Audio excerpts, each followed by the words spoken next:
এতিয়া সেইটো ৮ নম্বৰ ৱাৰ্ডৰ ৰাস্তা আৰু আমাৰ ৪ নম্বৰ ৱাৰ্ডৰ ৰাস্তা যিটো আছে লাষ্ট ৰাস্তা সেইফালেদি এখন জংঘলৰ মাজতে এৰাবাৰী বুলি কোৱা হয়, নামাকৰণ এৰাবাৰী, আগতে এৰাবাৰী আছিলে। সেইফালেদি এটা ভিতৰেদি এটা গাঁৱৰ ভিতৰৰ ৰাস্তা আছিল। সেই ৰাস্তাটোৰ মাজৰ দুই কাষে আপোনাৰ জংঘল। সেই জংঘলখিনিৰ মাজত মানে মানুহ এজাক বহি থকা, মই প্ৰথম বহি থকা, মই ঠাণ্ডাত কোনোবা বহি আছে বুলি। তাৰ পিছমতে দেখিলোঁ গাড়ী এখন আহিলে। গাড়ীখন আহি আগমুহূৰ্তলৈ গৈ ঘূৰিলে। ঘূৰি পেলাই আকৌ সেই মানুহখিনিৰ ওচৰত ৰখিলে। মই অকণমান আঁতৰলৈ আহি সিহঁতক চকুৰে চালোঁ যে কি, ডাইৰেক্ট চালেতো হয়তো পলাই দিব পাৰে। তাৰপিছত দেখিলোঁ দেখোন মানুহ দুই এগৰাকীকৈ মানুহ মাইকী মানুহ দুজনী আহিলে প্ৰথমতে, তাৰপিছত মতা মানুহ কেইটামানে সৈতে আপোনাৰ প্ৰায় ৬-৭টা প্ৰথমতে উঠি গ'ল। তাৰপিছত দেখিছোঁ এজনক আকৌ দাংকলা কৰি পেলাই গাড়ীখনলৈ আনি পেলাই তাহাঁতে সোমোৱাওঁতে মোৰ বেছিকৈ সন্দেহ হ'ল। হোৱাৰ লগে লগে তেতিয়া বৰ্তমান মোৰ হাতত মোবাইলো নাছিল তেতিয়া। আৰু গাড়ীখন যেতিয়া যাবলৈ ওলাল, মই পাছফালৰ পৰা চিঞৰিলোঁ। চিঞৰোঁতে সিহঁতে গাড়ী নৰখালে। তাৰ মানুহখিনি গম পালোঁ যে মুছলিম মানুহ। তেতিয়া মোৰ মনত সন্দেহ হ'ল যে সিহঁতে এইফালেদি আকৌ ঘূৰি পেলাই সিহঁত বাংমাৰীলৈ যাব। সেইকাৰণে মই আকৌ এতিয়া বৰ্তমান য'ত আছে সেই তাৰ বিপৰীত ফালেদি আহি পেলাই মই গাড়ীখন ঠিক যেনেকৈ হৈছে তেনেকৈ পালোঁ।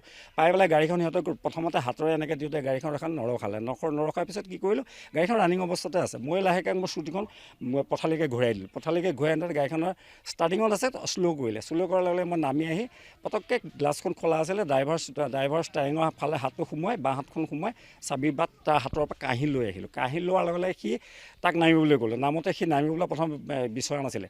তাৰপিছত দেখিছোঁ লাঠি এডাল লৈ পেলাই সি মানে লাঠি এডাল আগবঢ়াই পেলাই। মই চিন্তা কৰিলোঁ সি কিজানি মোক এটেক কৰিব নেকি।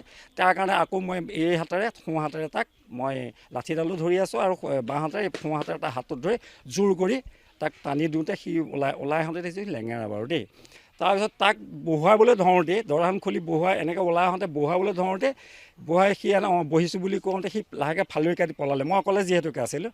তাৰপিছত বাকীবিলাকো দৰ্জা খুলিলোঁ। যেতিয়া দৰ্জা খোলাৰ লগে লগে মাইকী মানুহ দুগৰাকী ছাইড কৰিলোঁ, বাকীকেইজনো ছাইড কৰিলে এজন মানে ছাইডতে আকৌ পলালে। সেই মই কৈ আছোঁ, প্ৰথমতে সেই লেঙেৰাজন পলাল, দ্বিতীয়তে ইজন সুস্থ এজন পলালে। তাৰপিছত মোৰ তেওঁৰ ঘৰৰ মুখতে আছিলে। তেওঁ ওলাই আহিলে। তেওঁক যোৱা দেখিলে। তেওঁক ক'লোঁ তই এইখিনি ধৰচোন, এনেকৈ কৰি আগভেদ। তাত তেনেকৈ বহি থাকিলোঁ। তাত থানালৈ ফোন কৰা হ'ল। আমাৰ ৱাৰ্ড কমিশ্যনাৰ নিভাৰ বৰাকো কোৱা হ'ল। তেওঁ ফোন কৰিলে। মই গাঁওবুঢ়ালৈও ফোন কৰিছিলোঁ। গাঁওবুঢ়া নাছিলে সেই সময়ত। তেওঁ ফোন পিছ মুহূৰ্তত পুলিচ আহিলে। আহি পেলাই তেওঁলোকক সোধ-পোছ কৰি বৰ্তমান এতিয়া তেওঁলোকক থানালৈ লৈ গৈছে। থানালৈ বৰ্তমান 6জন নিছে আৰু তেওঁলোকৰ পুৰুষ আপোনাৰ 4জন আৰু মহিলা 2জন আৰু পুৰুষ 2জন পলাতক। ক'ৰ পৰা আহিছিলে কিবা গম পাইছোঁ? তেওঁলোকক মই যেতিয়া সুধিলোঁ, কওঁতে তেওঁলোকে প্ৰথমতে ক'লে যে আমি অৰুণাচলৰ পৰা আহিছোঁ। অৰুণাচলত আমি ইটা ভাটা কাম কৰিবলৈ গৈছিলোঁ। তাত আমাক ঠিকাদাৰ মাৰপিট কৰাৰ কাৰণে আমি তেনেকৈ আহি পেলাই ইয়াত সোমাই আছোঁ। তহঁত কেনেকৈ, মই আকৌ সুধিলোঁ যে তহঁতে অৰুণাচলৰ পৰা কেনেকৈ আহিলি? বোলে অলপ দূৰ আমি খোজকাঢ়ি আহিলোঁ। সিহঁতে কোকৰাঝাৰ সেইবিলাক গোসাইগাঁও কোকৰাঝাৰ বুলি ক'লে, গোসাইগাঁও বুলি কোৱা নাই। তাৰপিছত কেনেকৈ আহিলি বুলি কওঁতে তেওঁ ক'লে গাড়ীত আহিলোঁ অলপ দূৰ, তাৰপিছত খোজকাঢ়ি ইয়াৰ জেগা কেনেকৈ চিনি পালি? বোলে নহয় আমি আহি আছোঁ। জংঘলত কেনেকৈ সোমালি? কৈছে জংঘলত সোমাই আছোঁ। গাড়ী কেনেকৈ পালি? কৈছে গাড়ীখন এনেকৈ কেনেকৈ খবৰ কৰিলি? উল্টা পুল্টা কথা তেনেকুৱাতে মানে সন্দেহজনক, একদম উল্টা সন্দেহজনক। এটা বিহাৰো বুলি। তাৰপিছত আৰু আমাৰ বহুতো মহিলা বা আমাৰ ৰাইজ ওচৰত গোট খাই নানান ধৰণৰ কথা। তেনেকুৱাতে আমাৰ থানালৈ ফোন কৰিলোঁ। ফোন কৰাৰ পিছত পুলিচ আহিলে। পুলিচ আহি সকলোকে এতিয়া বৰ্তমান নিছে, কিন্তু 2জন পলাতক। আৰু গাড়ীখন গাড়ীখনত দেখিবলৈ জয় আহোম লিখা। গাড়ীখনৰ ইফালে জয় আহোম লিখা আছে। সেইটো এটা সাংঘাতিক এটা। জয় আহোমটো ক'ত পালে সিহঁতে?